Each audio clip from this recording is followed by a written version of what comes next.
元气森林呢进入美国市场了，很高兴能够看见，就是在一个新开的这个中国超市呢，我发现了元气森林的2款饮料，然后给大家买来了，给大家看一下它的成分表，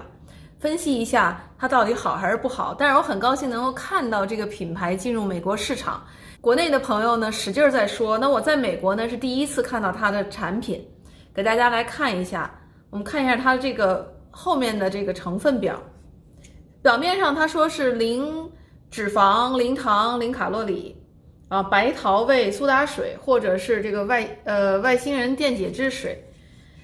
价格也不错。那么这品牌包装非常好，但它有一个成分呢不是特别好。刚才看了，就2个都有赤藓糖醇，是一种天然的代糖，这个还 OK 了，因为我们人体不能吸收，它也不会升血糖，也没有卡路里。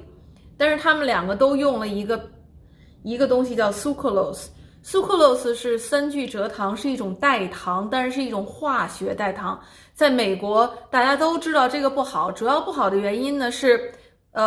对于有些人来说它不升血糖，对于有些朋友呢有可能有血糖反应，但它最不好的呢是会杀死我们肠胃里的健康菌群。在美国人人都知道这种代糖不好，我希望这个元气森林这个品牌呢在美国市场卖就不能加这个，因为可能会影响他们的销售。希望能够改成比如说罗汉果糖、甜叶菊，或者再多加一些赤藓糖醇。总体来说呢，我来看看这个味道怎么样。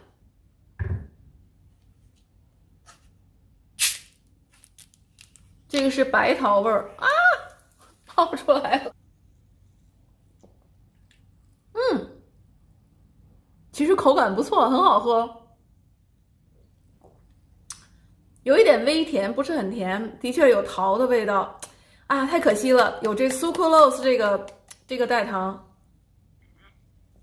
所以我只能就喝一点，因为这个喝多了真的对肠胃菌群不好。那我们来看一下这个吧，看一下这个外星人电解质，它里头的确有一些电解质成分也不错，但是就是这个代糖的问题，这个没有气。我买这是荔枝海盐口味，的确是荔枝的味道。说起说还真挺好喝的，很好喝，很好喝。所以我希望真的强烈呼吁这个元气森林这个品牌呢，把这个代糖稍微改一下，就稍微改一下，我觉得在美国肯定可以大卖。如果你想了解包装食品里糖的秘密，想了解如何去选择合适的代糖，或者想学会如何把你的饮食把糖去掉呢，跟我来学习去糖行动加轻断食的2周的培训。这堂课呢是9月4号开始，可以跟我私信报名。拜拜。